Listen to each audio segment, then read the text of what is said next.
Srčno pozdravljeni vsi, ki ste danes na Zoomu, tisti, ki ste danes tukaj z nami v prostorih društva.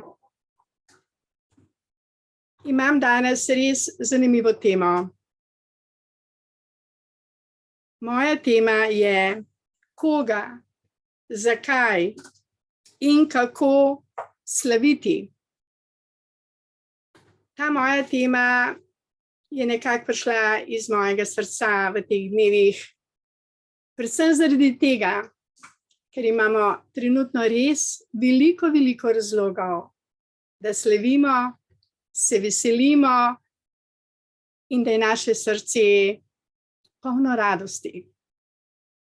Vse to, kar nam je Mihael pripravljal s pomočjo svojih članov v društvu in z Božjo pomočjo, so veliki razlogi za slavljenje, za radost. Vsak izmed nas ima pravico in tudi dolžnost biti srečen. In ne smemo dovoliti, da nam bi kdorkoli na kakršenkoli način to srečo ranil, nam jo vzel.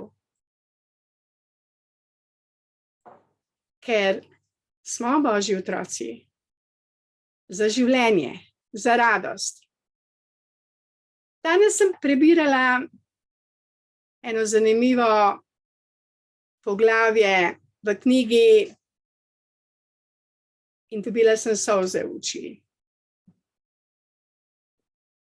Mamica in oči sta bila zaskrbljena za svojo hčerko, ki je bila v bolnici za duševne bolezni.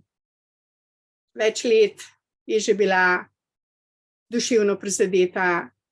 Starši pa so molili, prosili, da bi se pozdravila, vendar ni bilo prav nobenih rezultatov. In po Božjem naključju sta srečala vernega Božjega človeka, ki jima je svetoval sledeče. Zahvaljujte se za to hčero in za njeno trenutno situacijo. Seveda sta bila starša tako najprej jezna, le kako naj bi se zahvaljevala, se to ni okej, da imata hčero že toliko časa v bolnici. Vendar ta verni človek je pojasnil. Samo radost, zahvaljevanje odpira številne blagoslove za vas in preko vas tudi za vašo hčerko. In ker sta bila že tako obupana, sta to sprejela z ljubeznijo in začela skupaj moliti. Nekako takole. Bog, zahvaljujeva se ti za hčerko, ki je trenutno bolana. Hvala za to hčerko. Hvaležna sta ti. Ti že veš, zakaj si to dopustil. Hvala ti. In čez 2 dni, ko sta se zahvaljevala večkrat na dan, so jih poklicali iz bolnice. Nekaj čudnega se dogaja. Vaša hčerka je ozdravela. Pridite in jo odpeljite domov. Res sem jokala, ko sem to prebrala, odganjenosti. Ker to je nasvet, ki ga včasih na en način ignoriramo. Premalo slavimo življenje, preveč gledamo na probleme v nas in okrog nas in potem je tako, kot da bi hoteli ob zaprti pipi oprati umazano posodo, kar seveda ne gre. Radost je zdravilo. Vera v življenje sprošča nadnaravne moči za nas in za vse okrog nas. Zato moj dobronamerni nasvet za vse nas, člane v društvu za srečno življenje. Kadar se počutite depresivne, žalostne, brez energije, ko bi nekomu kaj grdega rekli, spomnite se na moje besede, zahvalite se za tega človeka Zahvalite se za to situacijo, v kateri ste trenutno. In videli boste čudeže, ki se dogajajo samo po veri in s pomočjo zahvaljevanja, slavljenja in vere, da je ta ljubezen, ta radost, tisto najboljše zastonjsko darilo, ki dela čudeže, ki zdravi ranjene duše, ki prinaša mir v medsebojne odnose, ki dela tisto, kar se vsi želimo. Da se nam radost na zemlji množi v naših srcih in okrog nas. Jaz osebno sem res že cel teden zelo radostna. Res sem radostna. To, kar se trenutno dogaja skozi Društvo za srečno življenje Belis, je velik razlog za našo radost. Zato se radostimo. In radost naj se množi tudi na tiste, ki v tem trenutku še dvomijo, ki ne verjamejo, da Bog želi, da smo radostni, svobodni, suvereni, srečni, zdravi in da imamo obilje. Bog nam ne želi nič slabega. Zato slavimo življenje.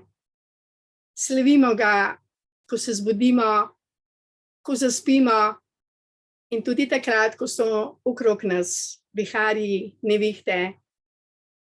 Tudi to je na en način opomin za vse nas, da moramo več slaviti, več biti v polju ljubezni brezpogojne, to, kar je tudi prvi del 9. člena našega statuta. Prva alineja. Brezpogojna ljubezen so vrata za srečo, za vas, za vašo družino in za vse nas v Sloveniji, v Evropi in tudi v svetu.